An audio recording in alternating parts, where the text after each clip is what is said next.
But you can think of it as a kind of national publicity. Religion in China needs a brand, and this is what the brand looks like. Well, here comes the argument. I think that is exactly what makes it so shit about the whole situation. The logic is so intuitive to people who live inside, but it's just so frustrating to translate that to the outsider, because no matter what you say, it's just not going to come across as well, you know? From 2018, a few prominent mosques from the northwestern part of China, especially in Ningxia, were demolished and rebuilt into ones that looked more Chinese. We can see from the picture, they took down a green onion dome and Islamic motifs and replaced it with a more minimalist roof that's closer to the traditional Chinese architecture. This event has become one of the reasons that people argue China is doing some kind of cultural genocide. I visited the mosque as a teenager with my dad, and I remember I was completely stunned by how gorgeous it looked. So when I heard the news, I was just as heartbroken. At this point, I could go down a few routes. One, since I've studied abroad, I know how people are thinking. I could jump into a conclusion and think that, okay, maybe people are true. China is indeed killing cultural diversity, and that is just cruel, short-sighted, and wrong. But then, wait, that would be wasting on my advantages of being able to speak and think in Chinese. Because our culture is just so thin-skinned and so worried about losing face, that I think the only credible way to get to the root of the Chinese thinking is to get some direct exposure and experience. After a bit of digging, I find out that the very first mosque in the entire Chinese history, it's just right here in my city, Guangzhou, which, if you are aware, is at the very bottom of China. And that kind of means that we can learn about what Islam looks like in the olden days. Maybe we can find an imam and talk to him, because he obviously knows better than I do. This route is more interesting to me. So I paid a cheeky visit to those mosques, and that is exactly the type of experience I'm so excited to take you to in this video from a first-person Chinese point of view. This very first mosque in China is called the Huaisheng Mosque. Again, I must emphasize, this is the very first mosque in China. The very first, coming all the way from the Tang Dynasty in the 7th century. It sits quietly in the Yueshou district, meshing quite seamlessly with the old apartment buildings. I can't believe this place is so hidden. I mean, given its historical status, it's only fair it's crammed with visitors. And as you can tell, it reflects the local architecture in its style. There's no onion dome, no silver crescent moon, nor any miniatures. You can barely see any Islamic motifs. At the entrance, we are greeted by a big red banner that says, "Patriotism is a part of the faith." As far as I'm concerned, this is a plain and straightforward enough of a message. In China, our nation goes first. In here, every god has a special companion.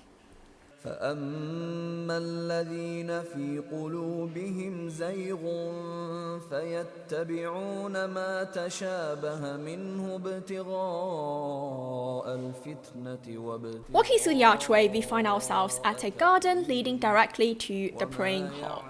The praying hall has a similar resemblance to a Buddhist temple, with great tile roofs curving upward at the eaves, as well as intricately carved stone balustrade. There were also a few classic Chinese pavilions, and I would not recognize it as a mosque had I not known about the history. This mosque doesn't look Arabic at all, and it is completely sort of Buddhist Chinese. It's fair to say that when Islam first arrived in China, it has gone through some adaptations and changes to fit with the locals. And maybe that's one evidence that the Ningxia government used to support that policy to demolish and rebuild the more Middle Eastern style mosques. Just a guess. In front of the praying hall, there is a kiosk that holds magazines published by the Guangzhou Islamic Associations. So I turned a few pages, and here on this page, the title says, "How to Interpret the Muslim Culture Through the Chinese Festivals." And we also have Interpreting the COVID-19 Policies Through the Islamic Point of View, which seems to be helping the Muslim communities to adapt to the zero COVID policy. As you might know, there was a time where no one could gather in public places, so I assume that helped people make sense of not being able to come here and pray. There was something really special about this mosque because there was a floor dedicated for religious study. I am in front of the Academy of the Islamic Culture. There's like a little classroom here to show people and teach people. And I think it highlights very well what Chinese-style religion really means in practice. There is a banner for the socialist values. So this banner is about the core socialist values every Chinese person needs to follow.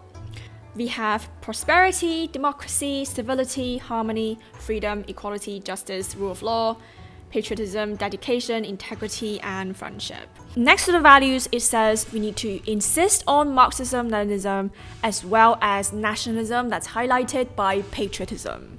I know they sound super obscure, and to be honest, I don't know what they mean in practice either, but you can think of it as a kind of national publicity. Religion in China needs a brand, and this is what the brand looks like. Next to the bookshelf of all the religious texts, we have a standalone section of all the goodies from Chinese classics, including the I Ching and the dialectics.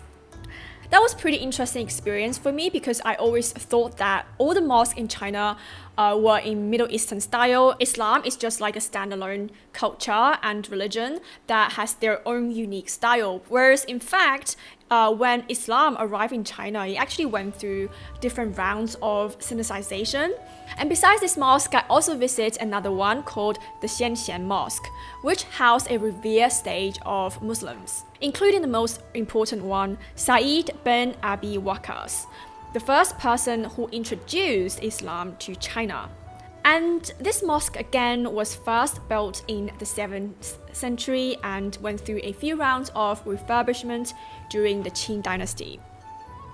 And it is also very much Chinese in its style, except for the green dome at the entrance. So far, so good. When I was there were a fair amount of Chinese Muslims traveling all the way from all over China, as well as some foreigners. And luckily, I got to have a conversation with one of them. 不管任何的宗教，在中国来，它必须要扎根中国的文化这样。所以来说，你如果完全按照东方或西方的这样的话，就不太好。所以来说，必须要跟中国的这个宗教文化，它就要融合。自己个人会觉得有区别吗？就是你到有圆拱的建筑和没有圆拱的。当然，每一个宗教信仰它都有自己一个特征，像我们戴的这个白帽子一样。但是你说白帽子不戴，难道没有信仰？它不是那么一回事情，它照样还是有信仰。你说像我们来这边，你看哈，做礼拜的很多的人，他不戴帽子，但他仍然他是穆斯林，他是还有这个信仰，这个没啥区别。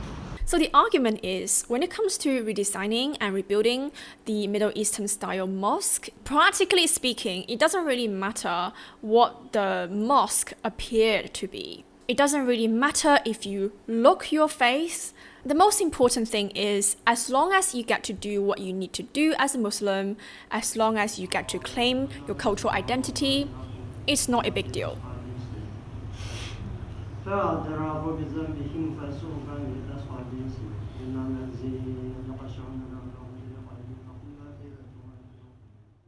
So I asked him another question. So are you saying that you have no qualms at all about tearing down that gorgeous Nanguan mosque? And this is the interesting part because the conversation started to get a little bit more tense. So I didn't actually get to record that. And he told me in private that the atmosphere back in his hometown, which is Qinghai, just next to the Ningxia, has changed very drastically. So I assumed that by the atmosphere changing drastically, he meant how Islam and how the Muslim community were managed by the government. And I asked him to explain that. He said that the policies back in his hometown seem to be coming from a place of good intentions, but when it comes to practicality, a lot of the things, a lot of the freedom that they claim to give people actually didn't materialize, didn't really happen. Well, if you ever come to Ningxia, just drop me a message. That's all I can do. And then he just hushed me away. There was a kind of unspoken ambiguity to his tone that made me think that he was neither happy nor unhappy, neither accepting nor rejecting about this whole thing. It was just hard to put my finger on it. That made me feel like, yeah, maybe there's something that's underneath the surface that he didn't want to talk about. Maybe it's too sensitive to talk about. And I couldn't help but think that there's probably another layer underneath the surface. I left the mosque, waved goodbye to the same red banner at the door, and felt extremely unsatisfied. Led by a sense of urgency, I moved my steps to another mosque, which was just about 10 minutes of bike ride. Again, passing the same sign greeting our home flag. Fortunately, I met the imam there and had the incredible opportunity to ask the questions that were pressing in my head. What I really wanted to know is that why is there such a need to assimilate and sinicize the Chinese minority and just to speed up this process? And what's the reason behind taking away like cultural artifacts or cultural features that looked rather innocuous?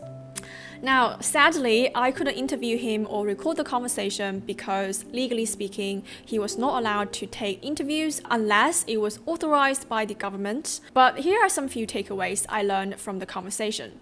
So when it comes to assimilating the Hui Muslim minority, he gave me an interesting analogy.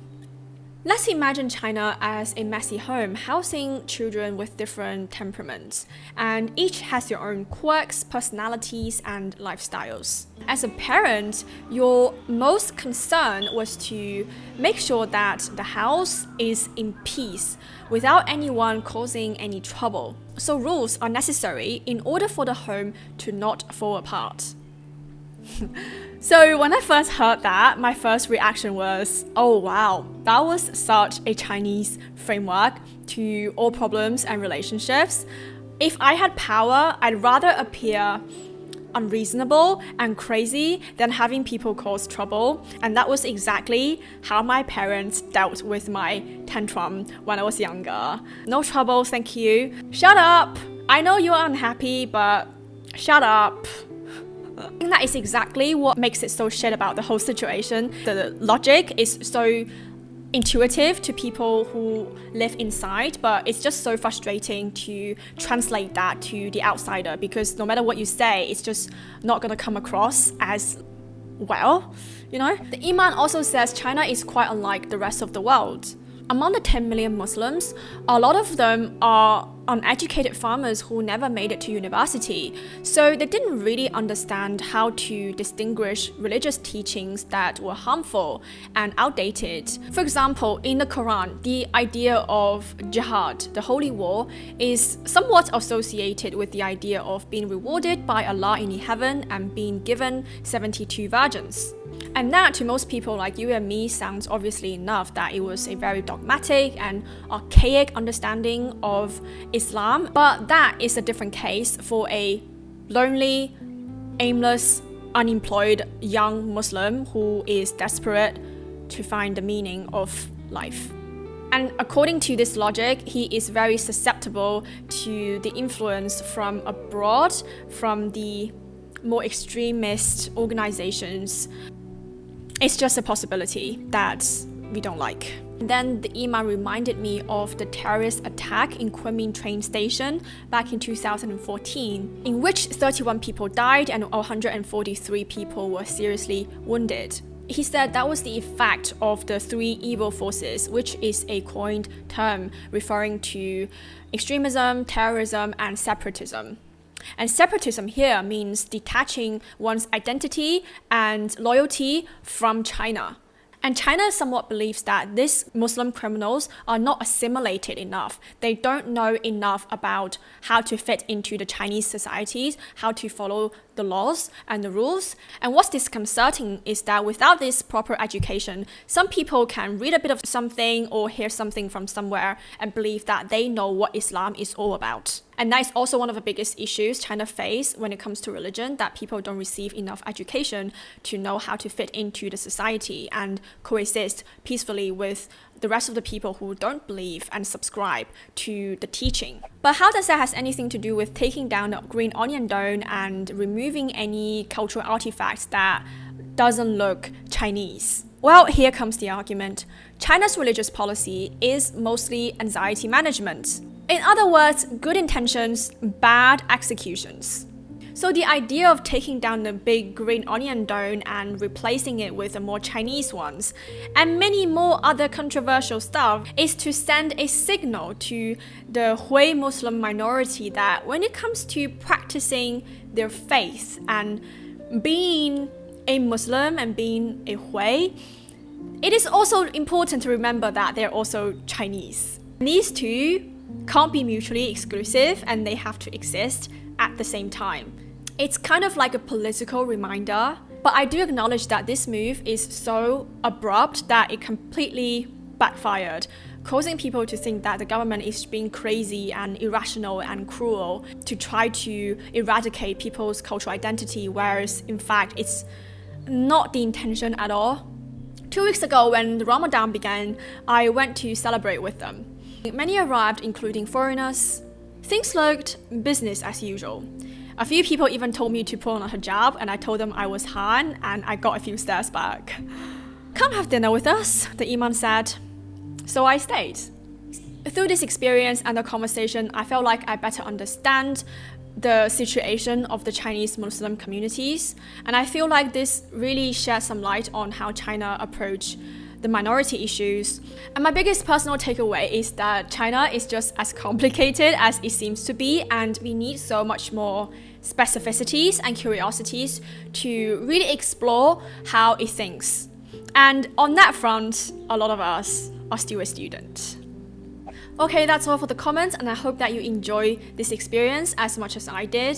And my take is that you don't always have to agree with what I said and what I shared, and you can still keep whatever that you believe in. But this is just to let you know that in other parts of the world, there is a different perspective to look at the same issue, and this is just one of that. For those of you who are returning to this channel, I know that I should have uploaded more frequently.